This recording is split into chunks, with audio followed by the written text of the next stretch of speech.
오늘 본문은 믿는 무리가 많아졌다 말씀하지 않고 제자의 수가 많아졌다라고 이렇게 말씀을 하고 있어요. 앞에서는 믿는 자들의 수가 많다고 이렇게 나왔었거든요. 4장 32절에도 보면 믿는 무리가 한 마음과 한 뜻이 되어 모든 물건을 서로 통용하고 이렇게 나오잖아요. 그리고 2장 마지막 부분에서도 세례를 받고 믿는 사람들이 생겨나고, 그런데 오늘 본문 말씀에서는 믿는 사람이라고 표현하지 않고 제자가 더 많아졌다라고 말씀을 하고 있어요. 그런데 헬라파 유대인들이 자기의 과부들이 매일의 구제에 빠짐으로 히브리파 사람을 원망했다 그래요. 그래서 오늘날 교회가 이 구제 사역을 많이 해야 된다 이렇게 강조하는 교회나 그런 사람들이 많이 있죠. 그래서 물질 나눔 사역하는 거 이런 거 참 귀중한 일입니다. 근데 성경은 항상 접근할 때 이 물질에 관한 것을 먼저 우리에게 가져오면 안 돼요. 그 근원적인 것, 근본적인 것이 무엇인가를 우리가 생각해 봐야 돼요. 저도 이 말씀을 풀면서 이 구제라는 것이 어떤 말인지 하는데 말씀이 안 풀려요. 분명 이 구제라고 번역된 말은 물질에 도움을 주는 그런 구제는 아닐 텐데 성경에서 어떻게 쓰여 있는가 여러 곳을 찾아봤어요. 신약 성경도 찾아보고 구약 성경도 찾아보고, 그리고 잘 이해가 안 됐어요. 나중에 다 찾다 보니까 이 말씀이 이런 말씀이구나. 출애굽기를 통해서 말씀을 알게 됐어요. 출애굽기에 보면 성전에 성소가 있는데 성소는 지성소와 성소가 있어요. 지성소는 하나님이 임재하신 곳으로 상징되는 곳이고, 성소는 지성소로 들어가기 전에 있는 그런 공간을 성소라고 해요. 그 성소의 우편에는 떡상이 있고 떡상 위에는 떡덩이가 놓여져 있어요. 그리고 좌측에는 촛대가 놓여져 있어요. 그리고 가운데 지성소로 들어가는 쪽에는 분향단이 놓여져 있어요. 여러분들 마음에 그런 이미지가 그려집니까? 우측에는 떡상이 있고 떡상 위에 떡이 놓여져 있어요. 그리고 좌측에는 촛대가 7가닥이 나와 있는 거예요. 이렇게 이런 식으로 이렇게 나와 있는 거예요. 가운데가 제일 높고 7. 그래서 요한계시록에도 촛대가 나오잖아요. 7 촛대. 빛을 밝혀주는 예수 그리스도를 다 상징해요. 하나님께 드리는 그 진설병이라고 해요. 떡상 위에 놓여진 것을 진설병이라고 하나님께 드려진. 오늘 본문에 구제라고 번역된 말씀은 그 말씀과 거의 동일한 말씀인 거예요. 그런데 구제라고 번역해 놓으니까 교회가 어려운 사람들을, 오늘 본문에 나오는 과부라고 하면 자식들이 없는 이런 과부들만 있었을까요? 자식들이 먹여 살릴 수도 있잖아요. 어머니를. 노모가 됐더라도. 우리는 약자를 돕는 이런 일을 해야 된다. 참 좋은 일이죠. 그런 일을 해야 되죠. 적극적으로. 교회가 어떤 재정적 아니면 인적 그런 자원이 확보된다면 그런 일을 적극적으로 해야 되죠. 그런데 그런 일을 하기에 앞서 오늘 본문 말씀은 생명의 양식을 말하는 거예요. 아라크라는 말인데. 그런데 이 일을 사도들이 계속 하기가 어려워졌던 거예요. 왜? 믿는 사람들이 많아졌고, 오늘 본문의 배경에는 그 다음에 그 믿는 사람 중에서 제자들의 수가 많아졌다는데 그 이유가 있는 거예요. 사도들이 믿는 사람들이 많아지니까, 또 제자들도 많아지니까 일일이 한 사람 한 사람을 만나서 이렇게 예배에서 공동으로 모여서 설교하는 이런 단계를 넘어서서 직접 만나서 어떻게 하나님의 말씀을 적용하고 그 말씀을 익히고 그 말씀을 어떻게 펼쳐나가는지를 구체적으로 가르쳐 줄 수가 없는 상태가 되었다는 얘기예요. 그렇게 하지 못하니까 그 헬라파 과부들이 그 구제에서 제거되었다 이런 뜻이에요. 제자들이 헬라파 과부들에게 그것을 다 공급해 줄 수 없었다 이런 얘기를 하고 있는 거예요. 그래서 오늘 말씀을 전체적으로 이해하려고 그러면 과부가 무엇인지, 그 다음에 여자가 무엇인지, 남자가 무엇인지를 정확한 개념을 알고 있어야 오늘 말씀을 이해할 수 있고 깨달을 수 있고 우리 삶에 적용할 수 있는 거예요. 그러면 여자는 어떤 존재라고 했습니까? 여자는 남자를 양육하는 존재예요. 남자가 사람으로서 완성될 수 있도록 양육하는 그런 존재를 여자라고 그래요. 여자가 그래서 남자를 이끌어 가는 거예요. 그래서 남자를 이끌어 가서 양육되어지면 남자의 죽을 것이 죽고 죽을 것이 죽으면 하나님의 생명으로 살아나게 하는 거예요. 그래서 남자와 여자에 의해서 사람이 창조가 되는 거예요. 창세기 1장에 6째 날의 말씀의 내용이잖아요. 하나님이 사람을 하나님의 형상으로 창조하시되 사람을 남자와 여자로 창조하셨다라고 할 때 그 말씀을 오늘 본문 말씀에서 동일하게 이야기하고 있는 거예요. 그런데 이 과부는 여자란 말이에요. 그러면 여자는, 이 과부는 어떤 존재냐? 말이 없다.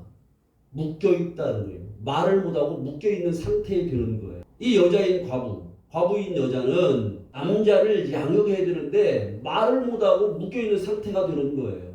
여기까지 여러분 잘 따라오고 계십니까?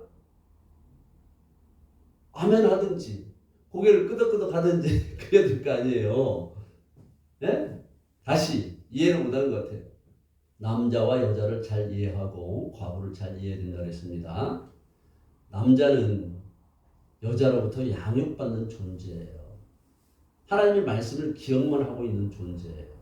그런데 남자는 기억만 하고 있고 이걸 적용하지 않는 거예요. 그러니까 하나님이 여자를 통해서 적용하도록 가르쳐 주는 그런 것을 말하는 거예요. 그렇기 때문에 창세기 3장에 보면 여자가 뱀이라고 번역했잖아요. 나옷이 뱀이 아니에요. 나핫이 경험으로 배운 자예요.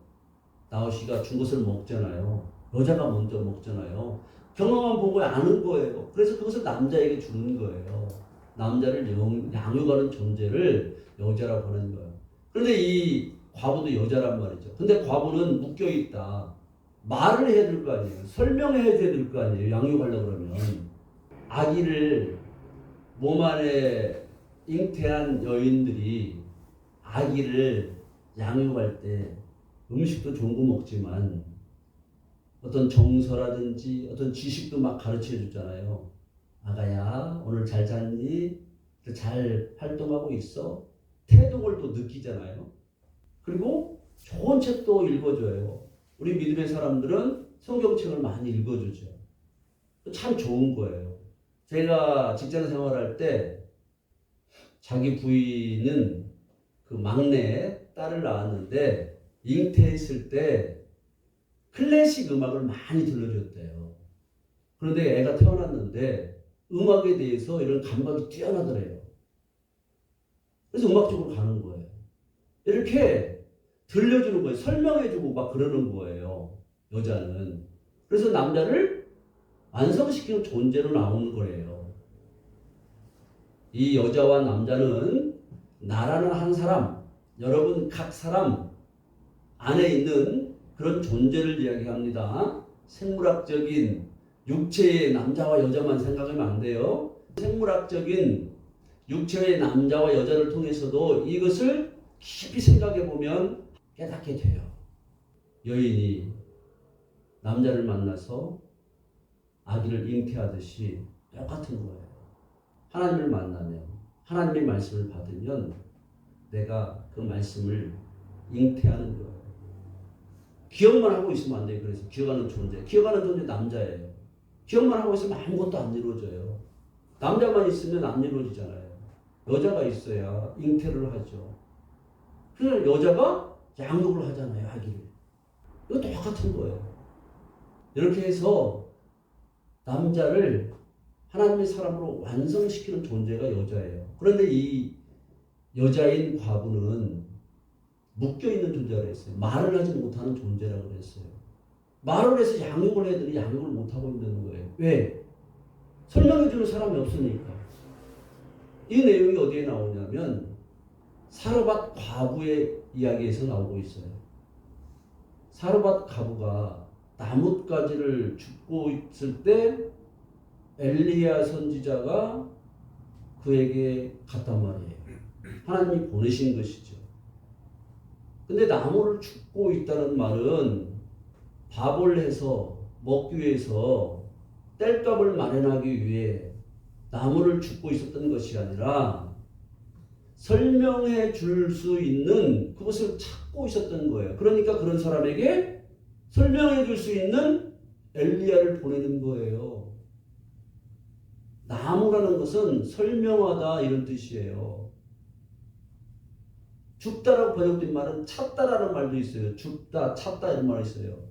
그러니까 설명해 줄 걸 찾고 있는 거예요. 누가 나에게 이 말씀이 안 풀리는데 어떻게 하나님의 생명으로 살아나지 못하는데 나에게 설명해 줄 사람이 누가 있을까? 찾고 있었던 거예요. 그러니까 그런 사람에게 하나님이 그런 사람을 보내주시는 거예요. 여러분은 그런 과부의 심정이 되어본 적이 있습니까? 하나님의 말씀을 몰라가지고 이 말씀을 나에게 설명 좀 해주십시오. 그래서 내 안에 있는 남자를 양육해서 여자인 내가 과부인 내가 설명 못했는데 설명을 해줘서 기억하고 있는 말씀을 내 안에 풀어내서 그 말씀이 내 안에 충만하게 되어지고 그 말씀이 생명화 되어져서 내가 하나님의 생명으로 살고 싶어요. 이런 과부의 그런 심정이 되어본 적이 있느냐고 제가 물은 거예요. 근데 이 과부가 제외됐단 말이죠. 공급되는 것으로부터. 어떤 거? 생명의 양식이라고 그랬어요. 이 과부가 남자를 양육해야 되는데 남자가 양육을 못 받으니까 불평하고 원망하는 거예요. 과부들이 지금 원문 우리의 개역개정 성경으로 번역된 것을 그대로 보면 구제에 빠졌다 그러잖아요. 그러니까 먹을 것을 안 주니까 먹을 것이 없으니까 대신 헬라파 남자들이 과부들이 직접 못하고 헬라파 남자들이 사도들에게 원망을 하는 그렇게 이해할 수밖에 없도록 번역이 되어 있잖아요.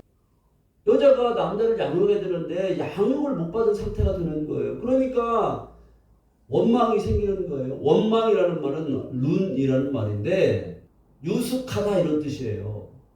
하나님의 법을 받아들여서 익힌 거기에 살고 있어야 되는데 거기에 살지 못하고 있으니까 원망이 일어나는 거예요. 자, 로마서 12장 13절 제가 읽겠습니다. 성도들의 쓸 것을 공급하며 손 대접하기를 힘쓰라. 여기에서는 손 대접하기를 힘쓰라 했어요. 손님을 대접하기를. 그리고 어떤 곳에서는 나그네 이런 것과 연관돼서 번역이 되고 있어요. 이 어근을 보면 아라흔데 길을 걷다, 여행길을 걷다 이런 뜻이에요. 그러니까 생명길을 걷게 하는 이것을 받지 못했다 이런 뜻이에요. 그러니까 생명의 양식을 받지 못했다 이런 말이에요. 생명의 양식을 받지 못하니까 불평, 원망이 일어나는 거예요. 우리가 불평하고 원망하는 일이 왜 일어납니까? 우리 삶을 되돌아보면 저도 그래요. 어떤 때는 상황이 거의 99.9% 동일한 상황이에요. 그런데 어떤 때는 그런 동일한 상황에서 화를 낼 때가 있고 어떤 때는 화를 내지 않고 담담하게 여유 있게 그 동일한 상황을 내가 잘 이끌어갈 때가 있어요. 그럴 때 보면 내 마음이 거칠어질 때가 있고 그러지 않고 하나님과 함께하며 말씀으로 충만해 있고 이럴 때 잘 담담하고 그것을 관조하면서 그 모든 것들을 잘 리드해 나갈 때가 있어요. 그런데 내 마음이 메마르고 거칠고 황폐할 때가 있어요. 이런 때는 거의 동일한 상황에서 그냥 그 어떤 상황이 오면 거기에 내가 이끌려서 완전히 넘어가 버리는 그런 때가 많이 있어요. 내가 생명길을 걷지 않으면 원망할 수밖에 없는 거예요. 아라은은 길이에요, 길. 생명의 빛을 비추는 길을 걷게 하는 이 양식을 받지 못했다. 그러니까 원망이 일어났다 이런 얘기예요. 우리가 삶에서 생명의 양식을 공급받지 못하면 빛이 비추지 않으니까 어둠의 길을 걸어가는 거예요. 그러니까 불평하고 원망하며 살 수밖에 없는 거예요. 믿는 자의 수가 많아졌어요. 근데 믿는 자의 수가 많아지면서 제자들이 생겨난 거예요. 사도들이 이것을 간파한 거예요. 아, 우리가 계속 이렇게 하면 안 되겠구나. 그래서 다음 단계의 교회가 어떤 조직화를 이루어야 되고 시스템을 갖춰나가는지 그런 다음 단계가 되는 거예요. 이 모든 배경에는 보이지 않지만 보이지 않는 곳에서 하나님이 주권적으로 역사하시는 하나님의 주권적인 역사가 그 배경으로 쫙 흘러가고 있는 거예요. 왜? 오늘 말씀 뒤에 보면 믿는 자들이 더 많아졌어요. 제사장들까지도 믿게 됐어요. 그리고 나중에는 이 믿는 자들이 예루살렘에서 스데반을 죽이는 박해가 일어나고 믿는 자들을 그리스도 예수를 믿는 자들을 박해하는 일이 일어나니까 다 흩어져서 여러 군데로 갔어요. 그 간 곳이 어디냐? 유대와 사마리아로 갔어요. 말씀을 이루시는 하나님이 그 뒷배경에서 그 말씀이 이루어지도록 이 모든 상황을 주관하시고 이끌어가시는 걸 볼 수가 있어요. 사도행전 1장 8절에 오직 성령이 임하시면 너희가 권능을 받고 예루살렘과 유대와 사마리아와 땅끝까지 이르러 내 증인이 되리라 말씀하셨잖아요. 그 말씀을 이루시기 위해서 하나님이 그 배경에서 계속 역사하고 있는 거예요. 사람들이 믿는 사람들이 많아지게 하고 또 믿는 사람 중에서 거기에서 또 제자들이 생겨나게 만드는 거예요. 왜? 오늘같이 사람이 많아졌을 때 사도들이 하던 일을 대신할 수 있는 존재로 만드시는 거예요. 그러니까 여기 그 다음에 보면 7 집사를 세우잖아요. 스데반을 비롯한 빌립을 비롯한 7 집사를 세워요. 그러니까 집사를 세워서 교회에서 구제하는 일, 이웃을 돕는 일, 집사들이 해야 된다. 막 이런 식으로 하잖아요. 재정도 집사들이 해야 된다. 그런 얘기를 성경을 하고 있지 않아요. 식탁을 섬기는 이 일을 대접이라고 번역을 했어요. 그러면 상은 뭐냐? 상이에요. 출애굽기 25장에 성소에 진설병, 떡을 올려놓는 상이에요. 떡상. 그러니까 이 상이라는 말은 수레한이라는 말인데 펼치다 이런 뜻이에요. 펼치다. 그러니까 음식이 만들어져서 다 완성돼서 올라와 있는 것이 상이잖아요. 우리가 보편적으로 생각하면 성소에 떡상이 있잖아요. 그리고 떡상 위에 만들어서 진설병을 갖다가 잘 정성스럽게 만들어서 하나님이 하라고 한 대로 떡을 올려놓잖아요. 단순히 먹기 위한 게 아니란 말이죠. 생명의 떡신 예수 그리스도를 상징한단 말이에요. 그러니까 예수 그리스도가 상 위에 펼쳐진 것을 사람들에게 공급해 줬는데 제자들이 그것을 다 믿는 사람이 많아졌는데 다 공급하려니까 일일이 상담하면서 설명해 주면서 하려니까 할 수가 없더라는 거예요. 그런데 이제 믿는 사람 중에 그 시스템을 갖출 수 있는 제자들이 생겼다는 얘기예요. 그냥 믿는 사람이라고 표현하고 있지 않아요. 오늘 말씀에는 제자들이 더 많아졌다. 많아진 거예요. 근데 이 사람들이 가르칠 수 있는 그런 존재가 됐다는 얘기예요. 상에 올려진 떡, 생명의 떡이신 예수 그리스도를 공급해 줄 수 있는 그런 존재들이 됐다는 얘기예요. 이제 그렇기 때문에 제자들에게 그 일을 감당할 수 있도록 집사들을 선택했다 이런 얘기예요. 오늘 말씀은. 근데 그런 사람들을 어떤 사람을 선택했냐?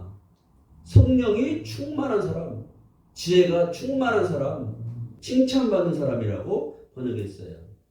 하나님의 지혜를 자기들 안에 있게 해서 그 이름이 이루어진 그런 존재들 얘기하는 거예요. 일적으로도 그렇게 인정을 받아야 되죠.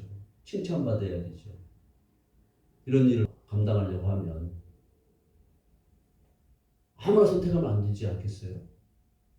이렇게 사도들이 하던 성도 한 사람 한 사람을 만나서 또 몇 사람을 모아놓고 할 수 있는 이런 소원이 딸리는 거예요. 그러니까 제자들을 세워서 제자들이 이제 그 일을 할 수 있도록 선택해서 안수하는 거예요.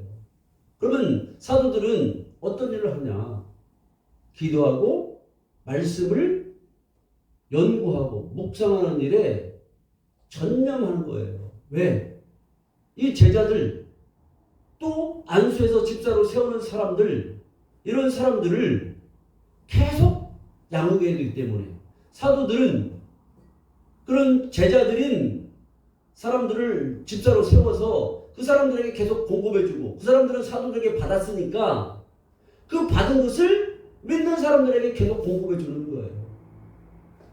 그래서 공급해주고 또 제자들이 생기니까 또 제자된 자들은 또 다른 애들에게 공급해줄 수 있는 이런 시스템이 갖춰져 나가는 거예요. 교회가 성장하면. 나에게 말씀 좀 가르쳐 주세요. 어떻게 하나님의 생명으로 살아나는지 나에게 말씀 좀 가르쳐 주세요. 설명을 듣지 못하는 거예요. 사르밧 과부가 이걸 찾고 있었다는 거예요. 그냥 한 끼 해먹고 죽으려고 마지막 양식을 먹기 위해서 나뭇가지를 찾고 있는 것이 아니라 설명해 줄 사람을 찾고 있어요. 앞에서도 말씀드린 것처럼 그런 사람에게 엘리야를 보내주잖아요. 그래서 어떻게 돼요? 아들이 죽어버리잖아요. 아들이 계속 건강 살아야 되는데 아들이 죽어버려요. 근데 아들이 죽고 끝난 게 아니라 아들이 다시 살아나요. 그 본문을 가지고 설교를 우리가 말씀을 1시간 나눠도 부족한데 간단하게 말씀드리면 하나님의 말씀을 먹는 거예요. 그래서 가루가 돼가지고 죽어버리는 거예요. 어떤 것이 내 안에 육의 속성이 죽는 거예요. 짐승처럼 살아가는 것이 죽어버리는 거예요. 이 짐승처럼 살아가는 것, 육의 속성들이 죽어버리니까 하나님의 생명을 가진 존재로 다시 살아나는 거 다시가 아니에요. 그냥 하나님의 생명을 가진 대로 처음 살아나는 거예요. 이전의 존재로 육의 속성을 가진 존재로 짐승처럼 살아가는 존재로 살아가는 것이 아니라 그것들이 다 소멸되어버리고 죽어버리고 하나님의 생명을 가진 존재로 살아난다 이 이야기를 하고 있는 거예요. 왜? 설명해주는 엘리야를 만났으니까. 그래서 엘리야가 너에게 물이 있느냐 물어본단 말이죠. 어떤 물? 둘째 날 이야기를 하는 거예요. 하늘들의 물이 있느냐? 궁창들의 물이 있느냐? 그러니까 물을 막 가지러 가요. 너 그 물 있어? 됐다. 있으면 됐어. 떡. 생명의 떡. 생명을 일으키는 사역을 하게 하는 떡이에요. 떡은 뭐라 그랬습니까? 싸우다. 전쟁하다 이런 뜻이라고 했어요. 어근이. 락함. 내가 생명을 일으키는 싸움을 하고 있습니다. 내가 지금. 그래서 이것들을 가루를 내고 있습니다. 어떤 것들? 짐승처럼 살아가는 내 삶을 가루를 내고 있습니다. 지저분하고 더럽고 악하고 음란한 삶을 사는 것은 내가 가루를 냈습니다. 그러니까 하나님의 생명으로 살아나는 거예요. 이 일을 하지 않으면 생명의 떡을 받아서 생명의 떡이신 예수 그리스도를 받아들여서 생명을 지키는 사역을 해서 이 짐승처럼 살아가게 만드는 이것들과 싸워서 이것들을 가루를 만들고 완전히 소멸시키고 죽여버리지 않으면 절대로 하나님의 생명으로 살아갈 수 없는 거예요. 이 말씀을 지금 계속 하고 있는 거란 말이에요. 하나님의 말씀을 오롯이 기도하고 하나님의 말씀을 풀어주십시오. 하나님 하늘의 양식을 더 공급해 주십시오. 이거 받아서 내가 퍼다가 나누겠습니다. 내 제자된 자들에게 가르치고 그들이 가르쳐서 또 제자들을 만들고 또 제자들은 또 제자들을 만들고 믿는 무리가 많이 더 생겨나고 그래서 복음이 전파되게 하기 위해서 하나님 말씀을 하나님 주십시오. 말씀을 깨닫게 해주십시오. 이렇게 기도하면서 사도들이 오로지 말씀과 기도에 전념하겠다고 하는 거예요. 그래서 안수하고 선택해서 믿음이 충만하고 성령이 충만한 사람을 7명을 세우잖아요. 앞에서는 3절에서는 지혜가 충만하고 성령이 충만하고 칭찬받는 사람 이라고 나왔지만 5절에서는 믿음이 충만하고 성령이 충만한 사람으로 바뀌었어요. 선택할 때 보면. 왜 그럴까? 이 믿음은 내적인 거예요. 내면에서 이루어지면 그것이 외면으로 나타나게 돼 있는 거예요. 밖으로. 흘러나오게 돼 있는 거예요. 지혜가 있는 거예요. 사람들을 가르칠 수 있는 지혜가 생기는 거. 사람들에게 평판을 좋게 들을 수 있는 거예요. 그래야지 만약에 사람들에게 평판도 좋지 않고 쟤는 믿는다고 하더니 사람이 쟤 저래 지저분해 악해 더럽게 살아 이러면 사람들에게 말씀을 가지고 접근할 수 있겠어요? 못하죠. 그래서 믿음이 충만하다. 성령이 충만하다. 이렇게 5절에서 말씀하고 있는 거예요. 자, 제가 이 사람들을 신학교 다닐 때 어떻게 암송했냐면 스빌분이 디분이 7명이 모였어요. 근데 이름을 제가 다 오늘 또 못 나누잖아요. 이름 연구도 안 해봤어요. 이걸 이용하는 게 중요한 게 아니라 이런 사람들을 세웠다는 게 중요한 거예요. 이 연구에도 엄청난 말씀이 들어있을 거예요. 이름을 연구해보면. 자, 그래서 이 사람들을 7명을 선택해서 안수하잖아요. 그러니까 안수라는 말은 우리는 손을 얹고 사람의 머리에 손을 얹고 이렇게 기도해 주는 것을 보통 안수라고 생각을 많이 하잖아요. 안수라는 말은 머리 위에 손을 얹다 이런 안수라는 단어도 있고 그 다음에 오늘 본문에 나오는 사메크라는 단어도 있어요. 안수라는 말은. 이 사메크라는 말은 기둥이에요. 기둥. 지주. 제가 자주 얘기했죠. 고추를 심어놓고 고추가 자라면서 비바람이 치면 넘어지니까 넘어지지 말라고 지주대를 세우잖아요. 나무를 꼽아가지고. 요즘은 철근으로 많이 하더라고요. 철근을 다 꼽아가지고 거기다가 넘어지지 않도록 약간 여유를 두고 끈으로 여유롭게 묶어놓잖아요. 그럼 넘어지지 않잖아요. 그리고 집을 지으면 지주라는 건 기둥이에요. 기둥. 떠받쳐주잖아요. 지붕을 떠받쳐주고 2층을 떠받쳐주잖아요. 기둥은. 그래서 이 사메크라는 말은 떠받치다 이런 뜻이 있어요. 그래서 안수라는 말은 그냥 손을 얹고 안수했다는 이런 얘기가 아니라 어떤 것이 다 이동한다 이런 뜻인 그런 안수도 있지만 오늘 본문 말씀은 떠받쳐줬다 이런 뜻이에요. 무엇을 떠받쳐줬냐? 오늘 본문에 지금까지 얘기한 내용 중에 다 들어있잖아요. 사도들이 여기 4절 말씀에서 우리는 오로지 기도하는 일과 말씀 사역에 힘쓰리라 하니 지금 기도하는 일과 말씀 사역에 힘썼으니까 말씀을 섬기는 일이라고 했어요. 말씀을 사역이라고 번역했지만 그 접대라고 할 때 상을 섬기다 이런 뜻이에요. 앞에서 접대라고 한 말은 2절 말씀에 그 다음에 4절 말씀에 사역이라고 번역된 말도 말씀을 섬기다 이런 뜻이에요. 말씀의 봉사. 이 말씀에 봉사하는 일에 내가 전념하겠다 이랬단 말이에요. 사도들이. 그러니까 이 기도하는 일과 말씀을 봉사하는 일에 말씀을 섬기는 일에 전념하니까 이 말씀이 이제 막 풍성하게 그들 안에 더 막 임하는 거예요. 그들 안에. 그러니까 이것을 갖다가 안수 받는 자들에게 떠받쳐 주는 거예요. 말씀으로. 계속 그들이 말씀을 받아서 이런 제일이었던 과부들에게 말씀을 못 받으니까 말씀을 어떻게 설명할 줄 모르니까 남편을 양육하지 못해요.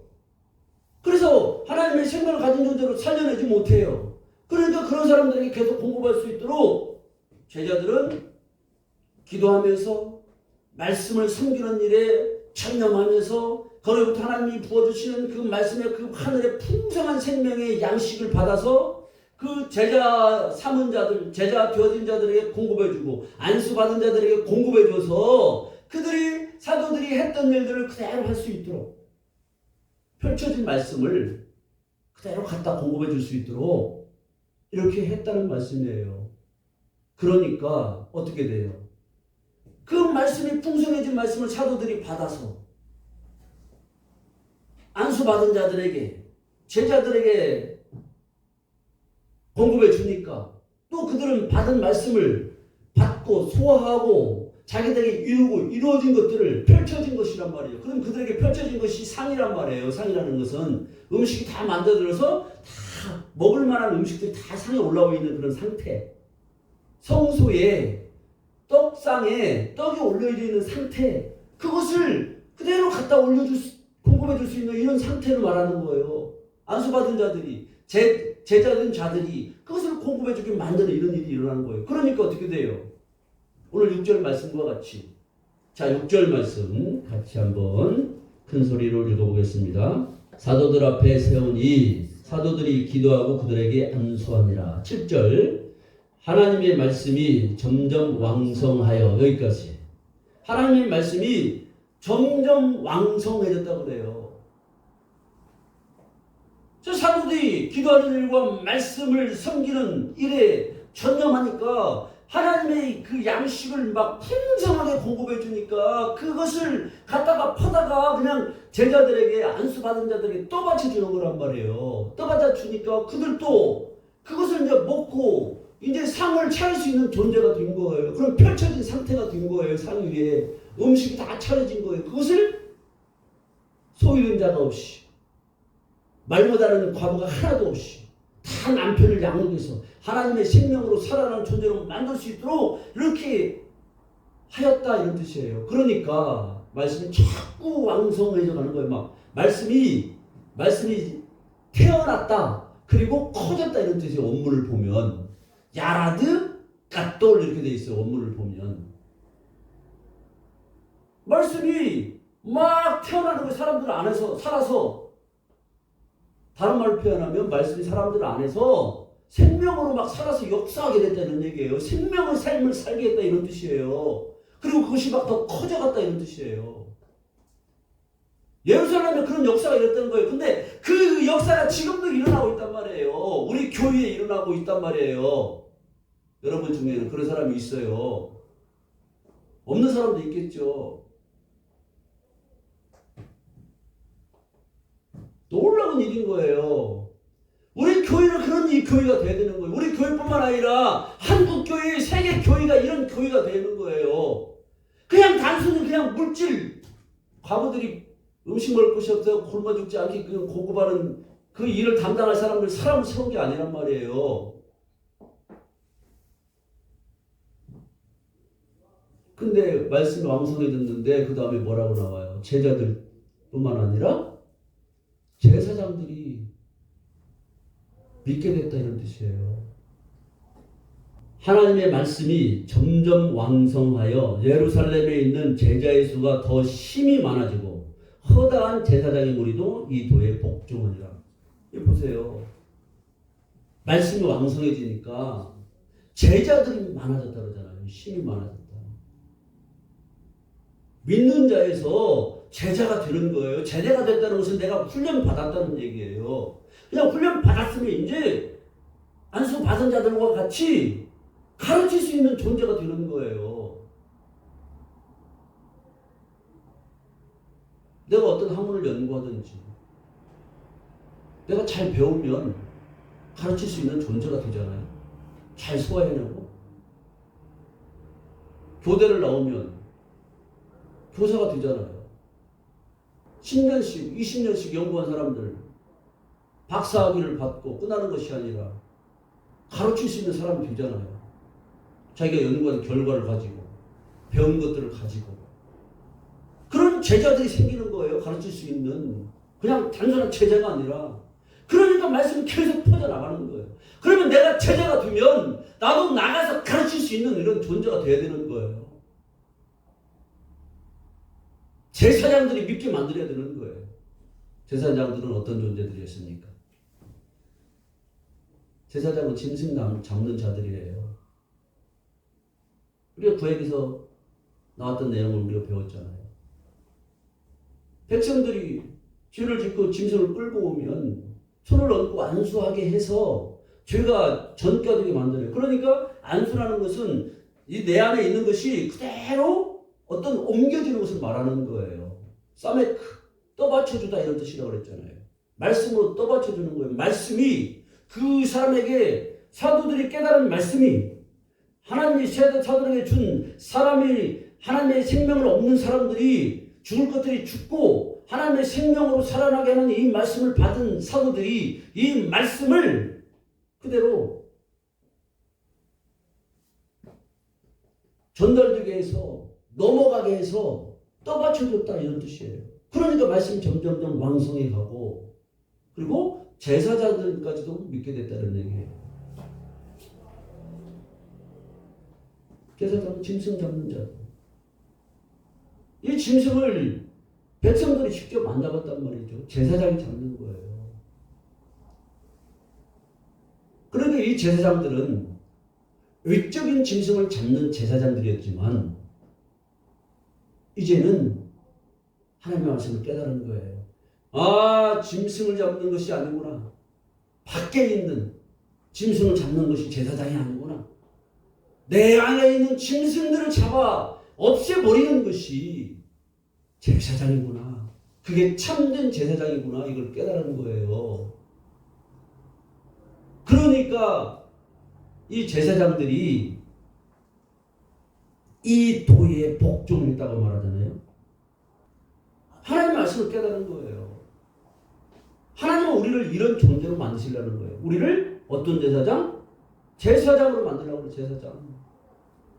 내 안에 짐승을 다 잡아서 각을 뜨고 번제단에 올려놓고 완전히 태워서 다 태워진 것이 흔적도 없이 다 연기로 또 냄새로 다 사라지도록 하게 만드시려는 거예요. 그러면 그것을 하나님이 레위기에 보면 기쁘시게 받으시잖아요. 내 안에 짐승을 다 바쳐서 흔적도 없이 연기로 사라지고 냄새로 사라질 때 하나님이 그것을 기쁘게 받으시는 거예요. 이게 참된 예배인 거예요. 그러면 내 안에 짐승이 다 없어지면 그 자리는 텅텅 빈 자리가 아니라 하나님의 생명으로 살아나서 충만하게 되어지는 거예요. 이걸 하나님이 기쁘시게 받으시는 거예요. 생명으로 살아나서 하나님을 생명을 주시는 하나님이 너무나 감사하고 기뻐서 막 춤을 추고 막 뛰고 어쩔 줄 몰라서 막 기쁨이 솟아오르는 그런 찬양을 드리는 게 진정한 찬양인 거예요.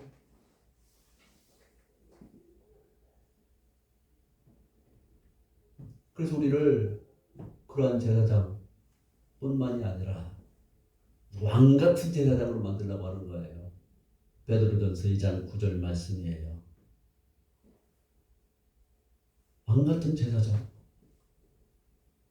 왕으로 만든다는 얘기예요. 어떤 왕? 하나님 나라의 왕으로 만든다는 얘기예요.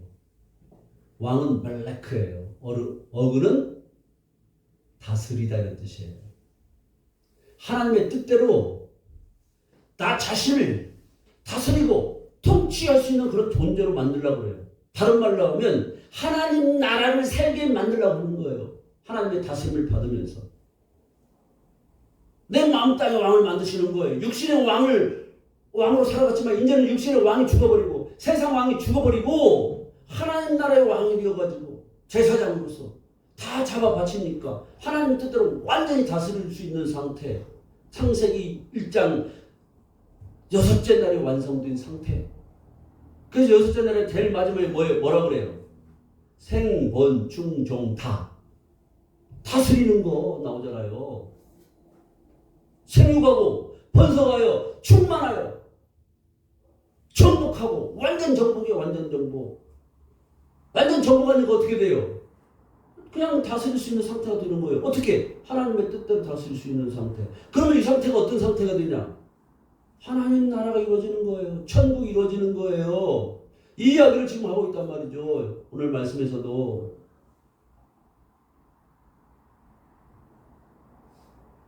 그때만 일어나는 것이 아니라 오늘날 지금 일어나고 있는 거예요. 어떻게?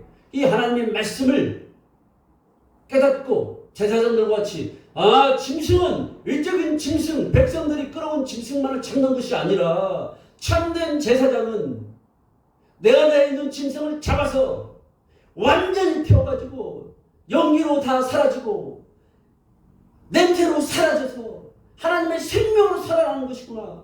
하나님의 생명으로 살아나서 하나님의 생명은 영원한 생명을 사는 것이구나. 그렇게 하나님 나라가 이루어지는구나. 이것을 깨닫고 살아가는 자들에게 이루어지는 거예요. 오늘날에도. 그게 매일의 구제라고 번역된 말입니다. 창세기 1장 첫째 시기에서 여섯째 시기까지의 모든 내용을 말씀하고 있는 거예요. 우리는 이 말씀을 수없이 들었고 배웠습니다. 남자가 기억만 하고 있으면 안 되는 존재라고 그랬어요. 내 안에서 여자가 이 사역을 해야 되는 거예요. 어떻게? 하나님의 말씀을 설명을 들었으면 이제 내가 찾았으면 내 안에다가 그대로 상수를 해줘야 돼요. 육의 속성들을 줄일 수 있도록. 그래서 내 안에 그대로 이루어지게 하는 거예요. 그러면 그대로 말씀대로 이루어지는 거예요. 왕 같은 제사장으로 그런 세워진 존재가 되는 거예요. 여러분에게 이러한 축복이 있기를 바랍니다. 하나님 나라를 맛보고 그 영역이 점점 넓어지고 높아지고 깊어지고 기쁨이 샘솟는 삶이 펼쳐지고 누리는 저와 여러분이 되시기를 우리 주 예수 그리스도 이름으로 축원드립니다. 아멘. 시청해 주셔서 감사합니다. 구독과 좋아요, 공유는 복음을 확장하는 통로입니다. 함께 전파 선교사가 되어 주세요.